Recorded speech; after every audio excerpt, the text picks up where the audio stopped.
Hello. അപ്പോൾ ഇന്ന് രാവിലെ പുട്ടോ ദോശയോ ഇഡ്ഡലിയോ ഒന്നുമല്ല, ഇന്ന് രാവിലെ പൂരി ഉണ്ടാക്കാൻ തീരുമാനിച്ചു. അപ്പോൾ പൂരിയുടെ കൂടെ മുട്ടക്കറി ഇന്ന് വേറെ രീതിയിലാട്ടോ ഉണ്ടാക്കിയത്. സവോള ഇതൊക്കെ എല്ലാം കുക്കറിൽ വേവിച്ചിട്ടാണ് വഴട്ടി ഉണ്ടാക്കിയത്. അപ്പോൾ വേറൊരു ടേസ്റ്റ്.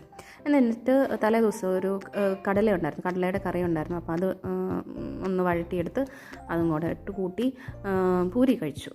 അപ്പോൾ ഞാനിവിടെ ഒരു പൂരി എടുത്തുള്ളൂ, പിന്നെ വേറെ പോയി കിച്ചണിൽ ഒരെണ്ണം കൂടെ എടുത്തു കേട്ടോ. അത് കഴിഞ്ഞ് ലഞ്ച് പാക്ക് ചെയ്യണമല്ലോ. അപ്പോൾ ലഞ്ച് കൊണ്ടുപോകാൻ വേണ്ടിയിട്ട് ഇതെൻ്റെ ലഞ്ചാട്ടോ ഞാൻ പാക്ക് ചെയ്യുന്നത്. ഞാനാണെങ്കിൽ ഇച്ചിരി ചോറെടുത്തു. ഞാൻ ഒരു തവിയും പിന്നെ അതിൻ്റെ കൂടെ ഇച്ചിരി കൂടെ എടുക്കും. അതിൻ്റെ കൂടെ ഇവിടെ തോരൻ വെക്കുന്നുണ്ട് കേട്ടോ, ക്യാരറ്റ് തോരനാണ്. അപ്പോൾ വീട്ടിലാണെങ്കിൽ പറഞ്ഞായിരുന്നു ഇച്ചിരി പച്ചക്കറി എന്തെങ്കിലും വാങ്ങിച്ചുകൊണ്ട് വരണം തോരനൊക്കെ ഉണ്ടാക്കാൻ വേണ്ടിയിട്ട് കേട്ടോ. അപ്പോൾ ഞാനാണെങ്കിൽ എന്നാ ചെയ്തു, ക്യാരറ്റ് കണ്ടപ്പോഴേ തന്നെ ഞങ്ങൾക്ക് ക്യാരറ്റ് എടുത്തു. നോക്കിയപ്പോൾ എന്നാ വീട്ടിൽ 2-3 ക്യാരറ്റും കൂടെ ഉണ്ടായിരുന്നു. അപ്പം ക്യാരറ്റ് ഇഷ്ടംപോലെ ആയി. അത് കാരണം ഇപ്പോൾ എല്ലാ ദിവസവും ക്യാരറ്റ് തോരനാണ് ഉണ്ടാക്കുന്നത്.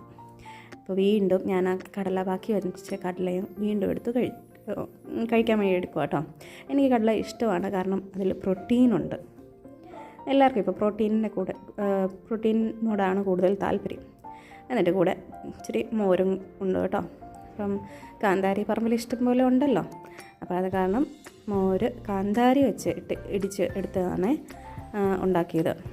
കാന്താരിയും ഉള്ളിയും പിന്നെ നമ്മുടെ കറിവേപ്പില കൂടെ ചെമ്പല്ലിയാണെന്ന് തോന്നുന്നു, ഞാനിപ്പോൾ ഓർക്കുന്ന പോലും ഇല്ല, കറിയാട്ടോ.